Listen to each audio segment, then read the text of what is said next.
ఇప్పటి కాంచి మన తెలంగాణ రైతన్నలు ఎవరు కూడా యూరియా బస్తాల కోసం క్యూ లైన్లలో గంటలు వెయిట్ చేయాల్సిన అవసరం లేదు. రైతన్నల బాధలు చూడలేక మన తెలంగాణ ప్రభుత్వం యూరియా బస్తాలని ఆన్లైన్ లో బుక్ చేసుకునే యాప్ తీసుకొచ్చింది. ఏదైతే ఫోన్ నెంబర్ పట్టదారు పాస్బుక్ లింకే ఉన్నదో ఆ నెంబర్ తోటి నమోదు చేసుకోవాల్సి ఉంటది. అప్పుడు రైతుకు ఓటీపీ వస్తుంది. ఆ ఓటీపీని ఎంటర్ చేసిన తర్వాత రైతు సంబంధించిన జిల్లా కనిపిస్తుంది. అయితే జిల్లాను చూజ్ చేసుకున్న తర్వాత రైతుకి 3 ఆప్షన్లు కనిపిస్తాయి. పట్టదారు పాస్బుక్ రైతులు, నాన్ పట్టదారు రైతులు, కౌలు రైతులు.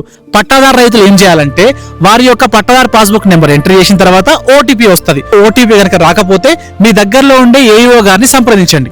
ఓటీపీ ఎంటర్ చేసిన తర్వాత రైతు సంబంధించిన డీటెయిల్స్ మొత్తం వస్తాయి. అంటే రైతుకు ఎంత భూమి ఉంది అనేది మొత్తం చూపిస్తుంది.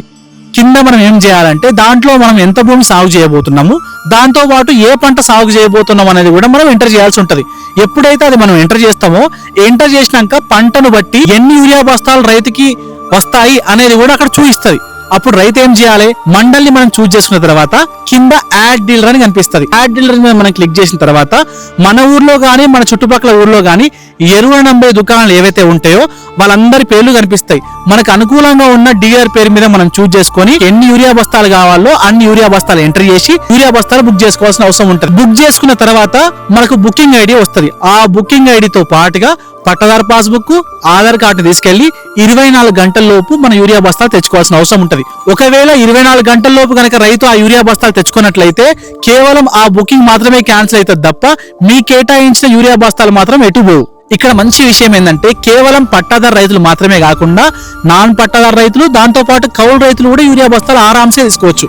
అయితే నాన్ పట్టాదారు రైతులు యూరియా బస్తాలు ఎట్లా తీసుకోవాలంటే మీకు దగ్గరలో ఉండే ఏఓ గారిని సంప్రదించి క్రాప్ బుకింగ్ లో భాగంగా నమోదు చేసుకోవాల్సి ఉంటది. కౌలు రైతుల విషయంలోకి వచ్చేసరికి ఎట్లయితే పట్టాదారు రైతులు బుక్ చేసుకున్నారో అదే విధంగా బుక్ చేసుకోవాల్సి ఉంటది. కానీ ఇక్కడ ఓటీపీ అనేది ఎవరి భూమి అయితే మీరు సాగు చేయబోతున్నారో వాళ్ళకు ఓటీపీ పోతుంది. సీజన్ మొత్తంలో ఒక్కసారి వాళ్ళ దగ్గర నుంచి ఓటీపీ తెచ్చుకుంటే మళ్ళీ వాళ్ళని అడగాల్సిన అవసరం ఉండదు. యాప్ యొక్క లింక్ కోసం కామెంట్ సెక్షన్ లో ఫార్మర్ అని కామెంట్ చేసి తెలంగాణలో ఉండే ప్రతి రైతన్నకి ఈ వీడియో షేర్ చేయండి.